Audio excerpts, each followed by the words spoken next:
안녕하세요. 그레이스포인트 교회 온라인 예배 오신 여러분을 환영합니다. 저는 저희 교회대학부에서 섬기고 있는 김샛별입니다. 안녕하세요. 신성원입니다. 반갑습니다.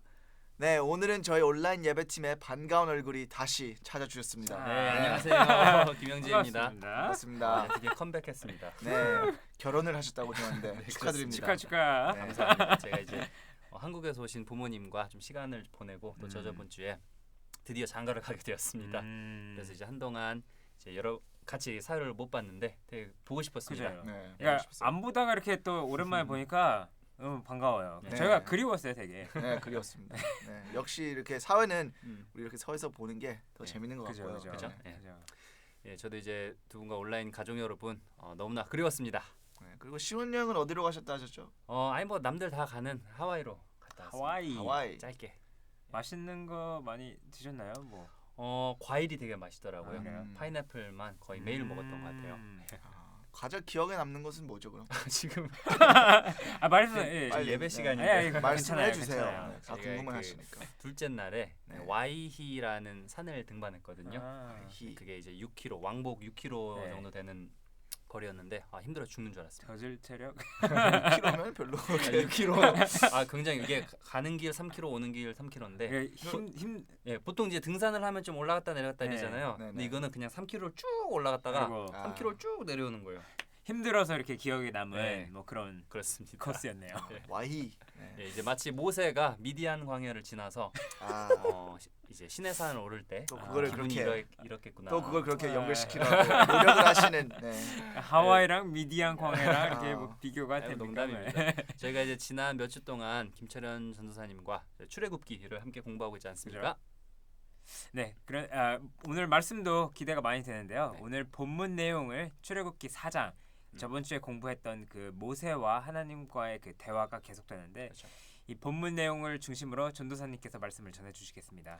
네, 과연 하나님께서 모세에게 명령하시는 것은 무엇인지, 그리고 모세는 그것에 어떻게 반응을 하는지를 생각을 하면서 들으시면 더 은혜로운 시간이 될 것 같습니다. 그러면 이제 평소와 같이 찬양을 함께 부르고 말씀을 듣도록 하겠습니다.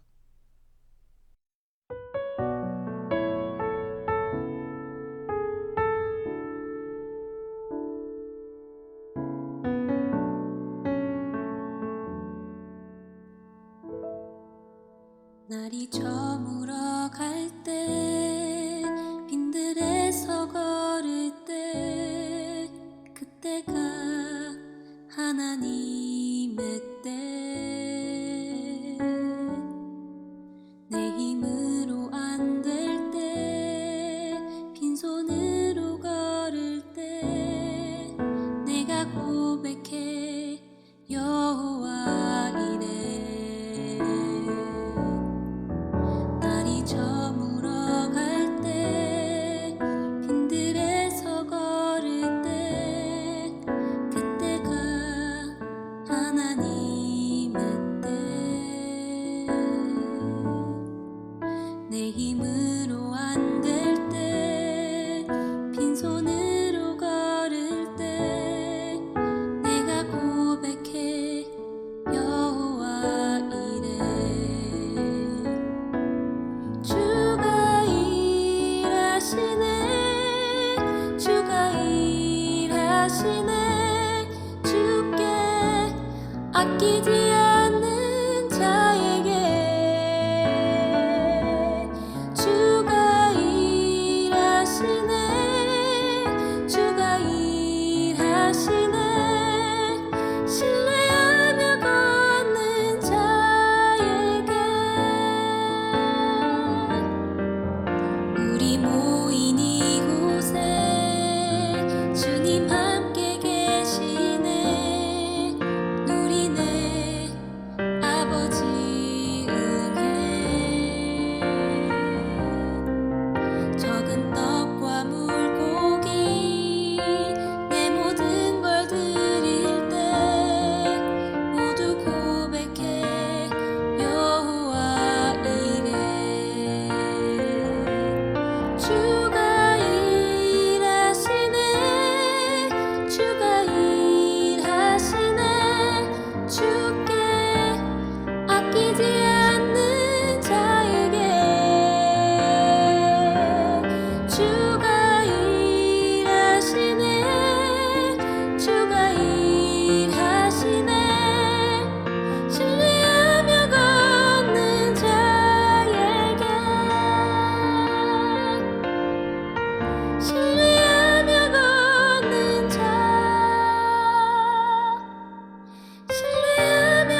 일주일 동안도 안녕하셨습니까? 이제 날씨가 조금씩 많이 더워지는데 여러분들도 건강하시고 모든 분들이 다 백신을 다 맞으셨기를 바랍니다. 한국에서는 아직도 기다리고 있다고 들었습니다. 뭐 이제 저희들이 또 이제 조만간 다 백신을 맞고 다 같이 이제 좀 더 자유로운 생활을 할 수 있으면 참 감사하겠습니다. 오늘 출애굽기 4장 1절부터 15절까지 말씀을 보겠습니다. 이 말씀 속에서 하나님께서 모세를 부르시고 모세가 그거에 대해서 어떻게 반응을 하는가 그걸 살펴볼 텐데 여기 참 귀한 또 영적인 진리 그리고 하나님이 어떤 분이신가를 알 수 있는 그런 장면들이 나옵니다. 저희들이 함께 보겠습니다. 먼저 제가 본문을 읽도록 하겠습니다. 모세가 대답하여 이르되 그러나 그들이 나를 믿지 아니하며 내 말을 듣지 아니하고 이르기를 여호와께서 내게 나타나지 아니하셨다 하리이다. 여호와께서 그에게 이르시되 네 손에 있는 것이 무엇이냐? 그가 이르되 지팡이이니이다. 여호와께서 그것을 땅에 던지라 하시매 곧 땅에 던지니 그것이 뱀이 된지라. 모세가 뱀 앞에서 피하매 여호와께서 모세에게 이르시되 네 손을 내밀어 그 꼬리를 잡으라. 그가 손을 내밀어 그것을 잡으니 그의 손에서 지팡이가 된지라. 이는 그들에게 그들의 조상의 하나님 곧 아브라함의 하나님 이삭의 하나님 야곱의 하나님 여호와가 내게 나타난 줄을 믿게 하려 함이라 하시고 여호와께서도 그에게 이르시되 네 손을 품에 넣으라 하시매 그가 손을 품에 넣었다가 내어보니 그의 손에 나병이 생겨 눈같이 된지라. 이르시되 네 손을 다시 품에 넣으라 하시매 그가 다시 손을 품에 넣었다가 내어보니 그의 손이 본래의 살로 되돌아왔더라. 여호와께서 이르시되 만일 그들이 너를 믿지 아니하며 그 처음 표적의 표징을 받지 아니하여도 나중 표적의 표징은 믿으리라. 그들이 이 두 이적을 믿지 아니하며 네 말을 듣지 아니하거든 너는 나일 강물을 조금 떠다가 땅에 부으라. 네가 떠온 나일 강물이 땅에서 피가 되리라. 모세가 여호와께 아뢰되 오 주여 나는 본래 말을 잘 하지 못하는 자니이다. 주께서 주의 종에게 명령하신 후에도 역시 그러하니 나는 입이 뻣뻣하고 혀가 둔한 자이니이다. 여호와께서 그에게 이르시되 누가 사람의 입을 지었느냐? 누가 말 못하는 자나 못 듣는 자나 눈 밝은 자나 맹인이 되게 하였느냐? 나 여호와가 아니냐? 이제 가라. 내가 내 입과 함께 있어서 할 말을 가르치리라. 모세가 이르되 오 주여 보낼 만한 자를 보내소서. 여호와께서 모세를 향하여 노하여 이르시되 레위 사람 네 형 아론이 있지 아니하냐? 그가 말 잘하는 것을 내가 아노라. 그가 너를 만나러 나오나니 그가 너를 볼 때에 그의 마음에 기쁨이 있을 것이라. 너는 그에게 말하고 그의 입에 할 말을 주라. 내가 네 입과 그의 입에 함께 있어서 너희들이 행할 일을 가르치리라. 오늘 여기까지 함께 보도록 하겠습니다. 여기 보면 이제 하나님께서 지난 시간에 모세에게 나타나셔가지고 하나님의 이름을 말씀하시고 모세가 이스라엘 백성들에게 하나님께서 가라고 그러시니까 모세가 그러면 하나님 이름이 뭡니까? 내가 하나님에 대해서 알아야지 그 사람들한테 가서 또 설명을 하죠. 그래서 하나님께서 나는 아브라함의 하나님, 이삭의 하나님, 야곱의 하나님, 너희 조상의 하나님이고 너희의 지금 고생하는 것을 다 보았고 내가 너희 조상들과 맺은 약속을 기억하고 이제 너희를 구원하러 간다. 그래서 그 구원의 계획을 이루시는데 하나님의 사람과 함께 하시죠. 그래서 모세를 보낸다. 그런 말씀을 주셨습니다. 또 하나 이제 하나님의 이름으로 이제 스스로 있는 자다. 자존하신 하나님, 영원전부터 홀로 계셔서 모든 것의 근원이 되시고 시작이 되시는 분이시다. 또 그것을 말씀하셨습니다. 근데 모세가 이런 말씀을 다 듣고도 불안해합니다. 가는데 주저를 하죠. 근데 재밌어요. 여기 보면은 모세가 바로 임금이 나를 죽일 거예요. 애굽의 군대가 얼마나 많은데 너무 무섭습니다. 그런 얘기를 하나도 하지 않습니다. 애굽의 군대, 바로의 그 서슬퍼런 통치 그런 것들을 염려하기보다는 여기서 모세가 염려하는 것은 조금 달랐죠. 이게 무엇입니까? 우리 다시 본문을 보면 여기 이제 1절 보면은 모세가 대답하여 이르되 그러나 그들이 나를 믿지 아니하며 내 말을 듣지 아니하고 이르기를 여호와께서 네게 나타나지 아니하셨다 하리이다. 그러니까 여기 그들이 누굽니까? 이스라엘 백성들이죠. 히브리 백성들. 그러니까 모세가 가장 염려했던 것은 자기 동족들이 자기를 믿지 않을 것이다. 자기 동족들의 불신, 그것에 대한 두려움이었습니다. 그러니까 저희가 이것을 보면은 모세가 40년 전에 자기 동족들을 구하려고 하다가 오히려 동족들에 의해서 막 거부를 당하고 또 그 동족들이 막 자기가 애굽의 노예 감독관을 죽인 사실을 알리는 바람에 미디안 광야로까지 도망 나오게 되고 그 사건이 모세에게 얼마나 큰 상처로 아직도 남아있는지 저희들이 여기서 볼 수 있습니다. 그런데 하나님께서 그런 모세를 탓하지 않으시고 모세의 그 상처를 보듬으시면서 하나님께서 계속해서 모세에게 함께 하신다. 하나님께서 함께 하시기 때문에 너희 백성들이 너희 말을 들을 거다. 그런 확신을 주시려고 애를 쓰십니다. 그래서 하나님께서 몇 가지 놀라운 기적을 보여주시죠. 여기 처음에 보면 여호와께서 그에게 이르시되 네 손에 있는 것이 무엇이냐? 그가 이르되 지팡이이니이다. 여호와께서 이르시되 그것을 땅에 던지라 하시며 곧 땅에 던지니 그것이 뱀이 된지라. 모세가 뱀 앞에서 피하매 여호와께서 모세에게 이르시되 네 손을 내밀어 그 꼬리를 잡으라. 그가 손을 내밀어 그것을 잡으니 그의 손에서 지팡이가 된지라. 중요한 질문을 하십니다. 네 손에 있는 것이 무엇이냐? 하나님께서는 우리 인간들을 사용하시기를 원하시고 하나님의 구원 계획을 이루는데 또 하나 우리가 갖고 있는 것을 사용하시기 원하십니다. 여러분들 예전에 그 마가복음 저희들이 함께 공부하면서 오병이어의 기적을 기억하십니까? 예수님께서 제자들에게 그 남자만 5천 명이 되는 그 많은 군중들이 굶어가고 이렇게 배가 너무 고파하는 것을 보시면서 이 사람들이 먹을 것이 없다. 그러면서 너희가 먹을 것을 주어라. 그런 말씀하시죠. 여기서 모세를 보내시면서 하나님께서 모세에게 하나님께서 함께 하신다는 그 기적을 보여주시는데 먼저 그 모세가 본인이 갖고 있는 것을 통해서 하나님께서 기적을 보이시기를 원하셨습니다. 그래서 네 손에 있는 것이 무엇이냐 이렇게 물으셨죠. 같은 질문을 하나님께서 저희들에게도 하십니다. 우리에게 있는 것이 무엇이냐. 아무리 조그만한 거라도 우리가 그 있는 것을 보고 그 있는 것을 하나님께 순종하는 마음으로 내어놓을 때 하나님께서 그것을 축복하시고 그것을 통해서 일하십니다. 그래서 여기서 보면 모세가 지팡이입니다. 그렇게 대답하죠. 모세의 손에 지팡이가 있었어요. 하나님이 이 지팡이를 통해서 일을 하시고자 하셨습니다. 그래서 이것을 땅에 던지라 하시죠. 모세가 그 지팡이를 땅에 탁 던지니까 그 지팡이가 뱀이 됐어요. 그러니까 모세가 놀래가지고 독사구나 해서 막 피하니까 또 이번에 하나님께서 그 꼬리를 잡으라. 뱀의 꼬리를 잡으라고 그러시죠. 그러니까 그걸 잡으니까 다시 지팡이가 됐습니다. 그래서 이 이적이 사실 상징하는 영적인 교훈이 있습니다. 저희가 저희 속에 가지고 있는 거를 이렇게 이 지팡이를 던져야 될 때가 있고 또 그것을 잡아야 될 때가 있습니다.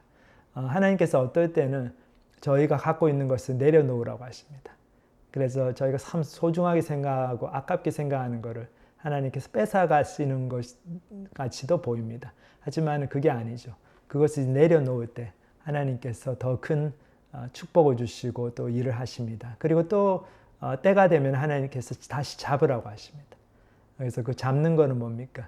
굉장히 저희가 뱀의 꼬리를 잡는 것처럼 힘든 상황이고 무서운 겁이 나는 그런 상황인데도 하나님께서는 저희에게 믿음을 가지고 용기를 가지고 나가서 그 상황 속에 바로 부딪혀보라. 그런 말씀을 주시는 거죠. 그래서 그 뱀의 꼬리를 잡았을 때 다시 지팡이가 되어서 내가 잃어버렸던 그 지팡이를 다시 이렇게 갖게 되는. 근데 그걸 통해서 지팡이를 던질 때도 있고 또 뱀의 꼬리를 잡음으로써 지팡이를 다시 가져올 때도 있지만 결국 그것을 통해서 하나 중요한 저희들이 복을 누리는 것이 바로 하나님을 알게 되는 거죠. 하나님을 경험하게 되는 것. 여기서 이제 모세가 그것을 경험했습니다. 그러면서 하나님께서 이 이적을 보여주시는 이유가 바로 여기에 있다. 그 이유를 말씀하시죠. 그 다음 구절을 보면 이는 그들에게 그들의 조상의 하나님 곧 아브라함의 하나님 이삭의 하나님 야곱의 하나님 여호와가 내게 나타난 줄을 믿게 하려 함이라 하시고 하나님께서 나타나셨다는 것을 이런 놀라운 기적을 통해서 너희 백성들이 너희 히브리 동족들이 믿게 하겠다. 하나님께서 다 이렇게 준비해 주시고 모세의 그 두려워하는 것들을 아시고 모든 계획을 가지고 있다는 것을 보여주시고 계십니다. 그리고 그 다음에 또 하나 더 기적을 보여주시죠. 여호와께서 또 그에게 이르시되 네 손을 품에 넣으라 하시매 그가 손을 품에 넣었다가 내어보니 그의 손에 나병이 생겨 눈같이 된지라. 이르시되 네 손을 다시 품에 넣으라 하시매 그가 다시 손을 품에 넣었다가 내어보니 그의 손이 본래의 살로 되돌아왔더라. 여호와께서 이르시되 만일 그들이 너를 믿지 아니하며 그 처음 표적의 표징을 받지 아니하여도 나중 표적의 표징은 받으리라.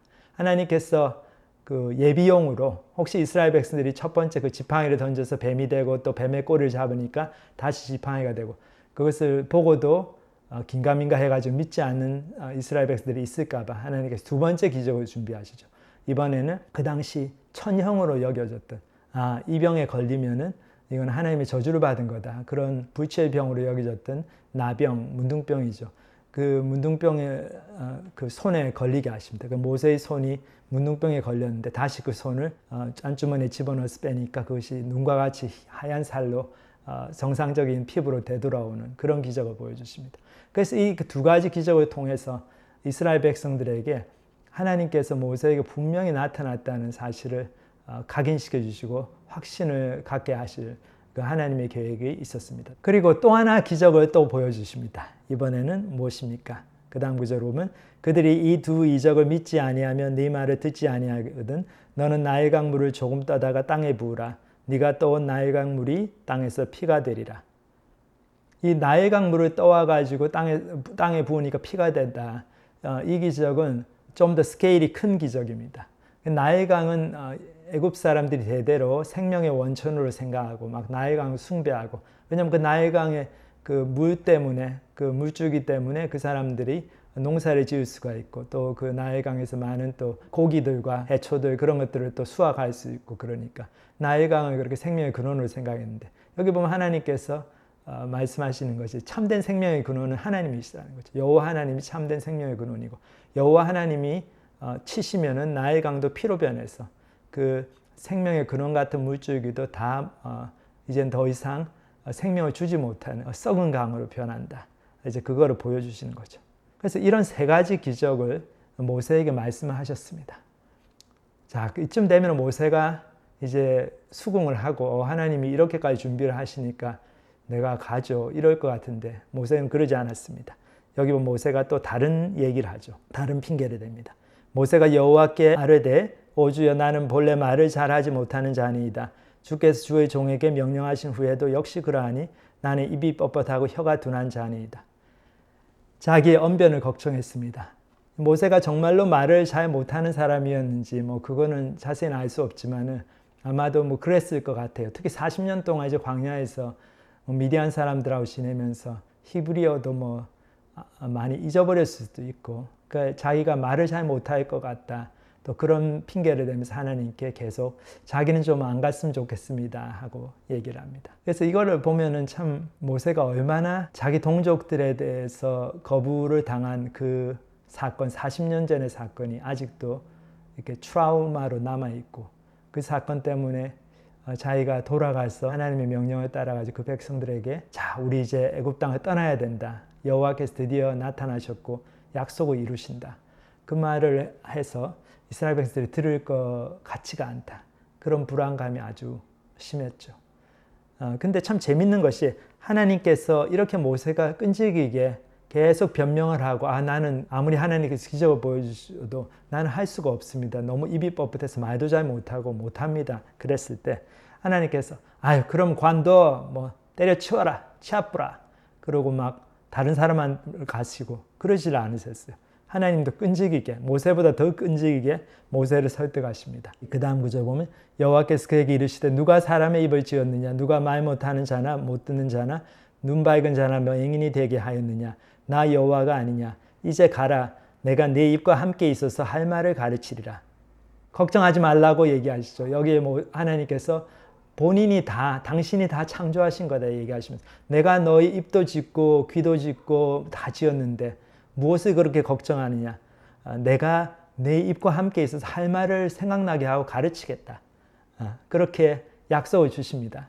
근데 거기에 대해서 모세가 딱 한마디로 거절을 하죠. 그 다음 구절 보면 모세가 이르되 오 주여 보낼 만한 자를 보내소서. 저는 아닙니다. 그렇게 부득부득 우기니까 이제 하나님께서 모세에게 화를 내십니다. 그 다음 구절 보면 여호와께서 모세를 향하여 노하여 이르시되 레위 사람 네 형 아론이 있지 아니하냐 그가 말 잘하는 것을 내가 아노라. 그가 너를 만나러 나오나니 그가 너를 볼 때에 그의 마음에 기쁨이 있을 것이라. 너는 그에게 말하고 그의 입에 할 말을 주라. 내가 네 입과 그의 입에 함께 있어서 너희들이 행할 일을 가르치리라. 참 재밌는 것이 하나님께서 굉장히 화를 내셨는데 화를 내신 다음에 또 그 모세가 걱정하는 것에 대한 대안을 제시하셨죠. 막 화를 내신 다음에 모세를 막 벌하시든지 아니면 다른 사람에게 가시든지 그러지 않으시고 레위 사람 내 형 아론이 있지 않냐. 아론 너희 3살 많은 형이 있는데 그 형 아론이 말 잘하는 거 내가 다 안다. 그러니까 그 형을 붙여줄 테니까 그 형이 네가 딱 나가서 같이 가자고 그러면 반드시 같이 가니까 너무 기쁨으로 따라갈 거다. 내가 그의 마음을 그렇게 감동시켜서 그렇게 하겠다. 그러니까 너는 이스라엘 백성들에게 할 말이 있으면 너희 형한테 얘기하라. 그럼 형이 더 조리 있게 설득력 있게 설명할 거니까 네가 말 잘하고 못하고는 상관이 없다. 이렇게 대답을 하십니다.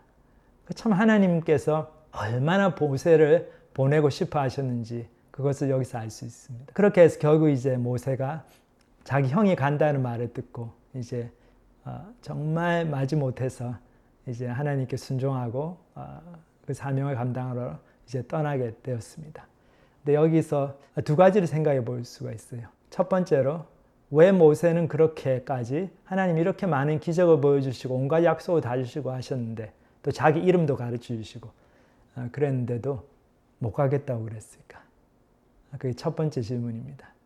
근데 그거는 이제 그만큼 모세의 마음속에 자기 백성들한테 받은 상처가 컸던 것 같습니다. 저희들이 이제 모세의 그 하나님의 그 사명에 대한 반응을 보면은 애굽 사람들을 모세가 한 번도 두려워하지는 않았습니다.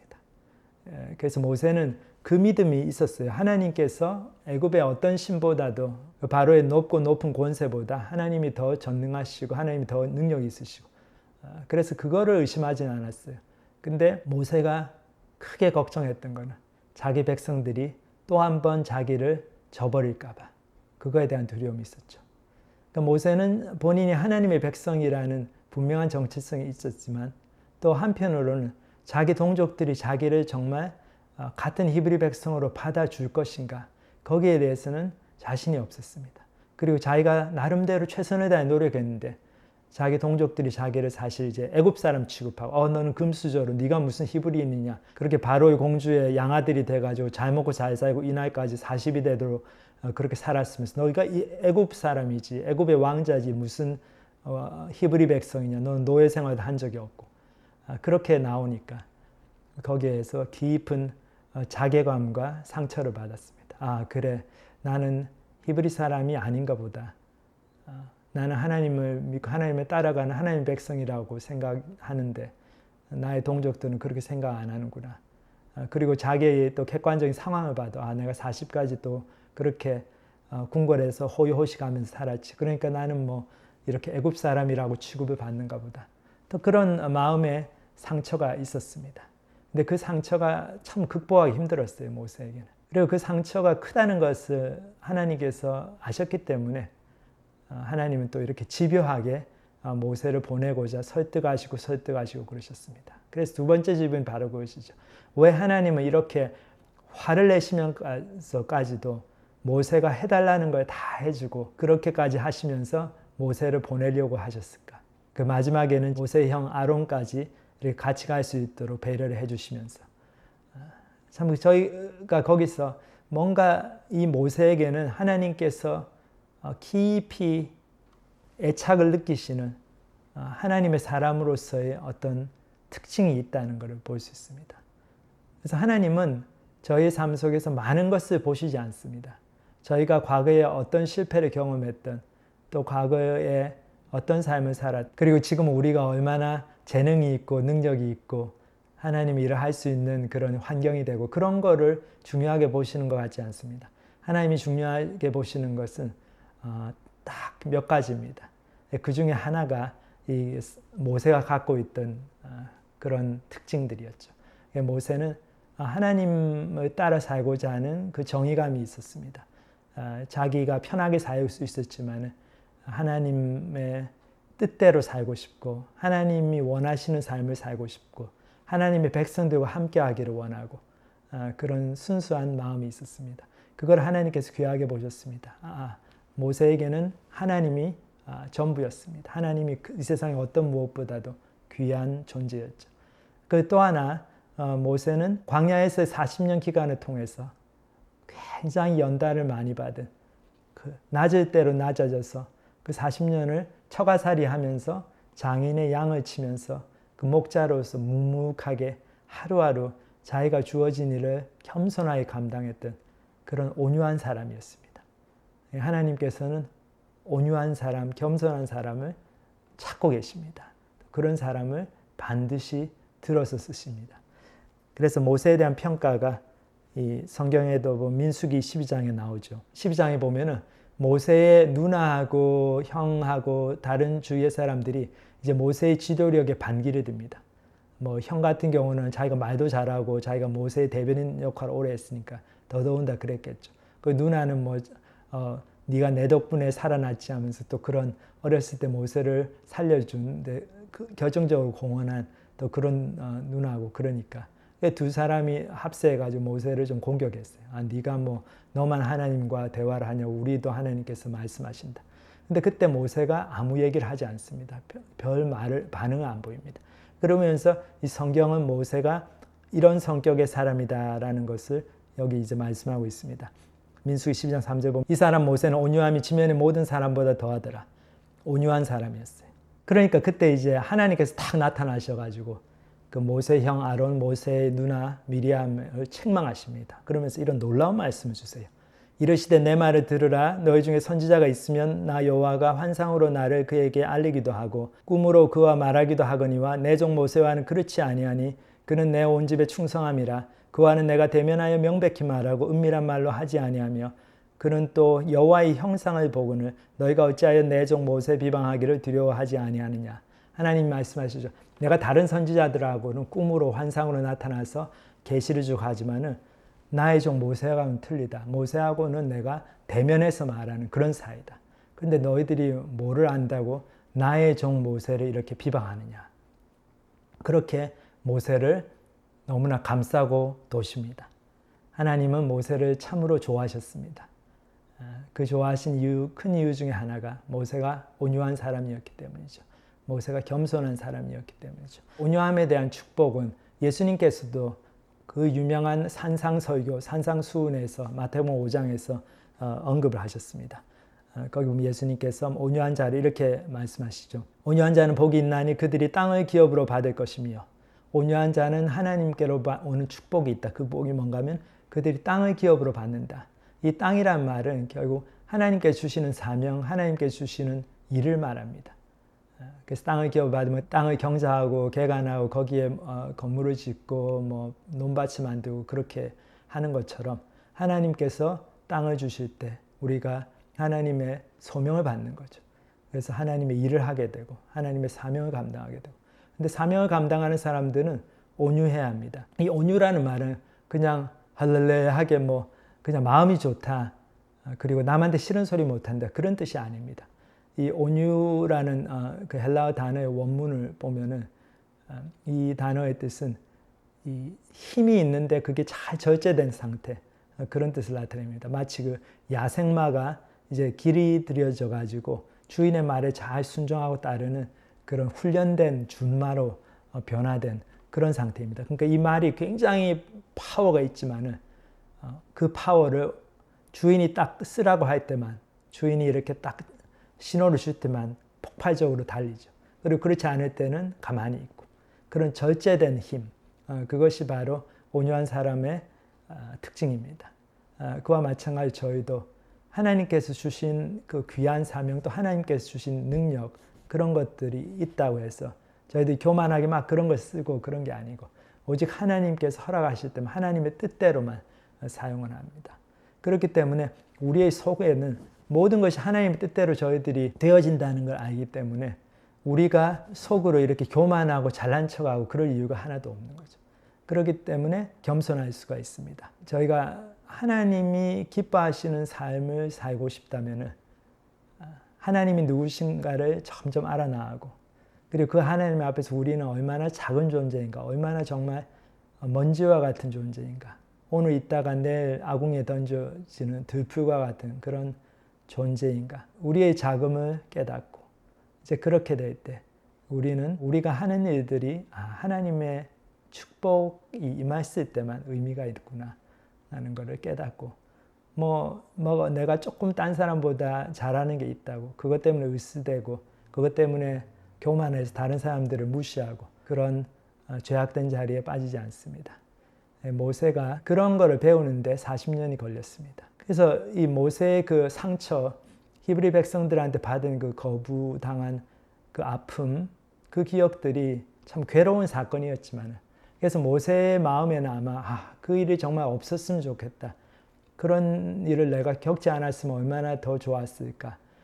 그렇게 후회도 되고 마음이 아픈 그런 사건들이었지만, 근데 다시 생각해 보면은 모세가 그런 아픔들이 있었기 때문에 하나님 앞에서 그렇게 겸손하고 온유한 사람이 될 수 있었습니다.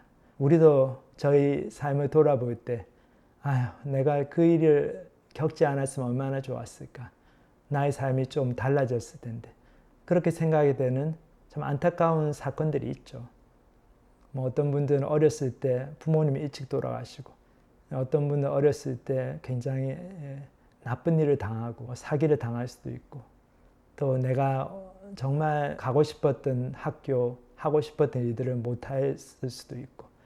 하지만은 그런 것들이 비록 지금도 사실 상처가 되고 생각해 보면 좀 마음이 스잔하고 좀 아픈 마음이 있고, 그래도 저희들이 모세가 그런 것들을 통해서 온유한 사람이 되었던 것처럼, 겸손한 사람이 되었던 것처럼, 저희도 그런 것들을 통해 가지고 저희 마음이 가난해지고 하나님 앞에서 겸손해지고, 그렇다면은, 그래서 설령 그것 때문에 하나님이 어떤 일을 하라고 하는데 잘 못하겠고 막 힘들어하고 막 두려움에 떨고 그럴지라도 우리가 그런 것들 통해서 온유하고 겸손해진 것이 훨씬 더 귀한 축복이고, 하나님은 그런 사람들을 끝까지 설득하시고 끝까지 온갖 기적을 보여주시면서 하나님께서는 사용하십니다. 결국 모세를 이기셨죠. 하나님께서.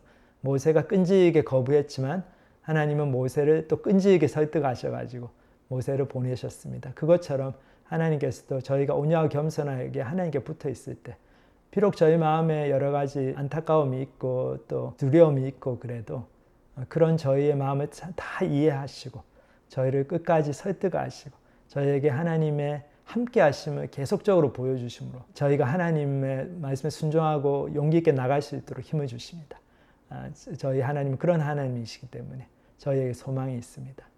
여러분, 과거에 있었던 어려움들, 괴로움들, 그것들을 통해서 우리가 겸손해질 수 있다면 그것들조차도 저희가 하나님께 감사할 수 있는 감사의 제목이 될 수 있다는 것, 저희들이 기억하면서 또 하나님께서 하라고 하시는, 지금 하라고 하시는 사명들에 내가 주저하는 모습들이 있다면 정말 하나님께서 또 그런 것들을 극복할 수 있는 힘을 주신다는 걸 믿고 더욱 하나님께 나아가는 저희들이 되기를 간절히 소망합니다. 같이 기도하시겠습니다.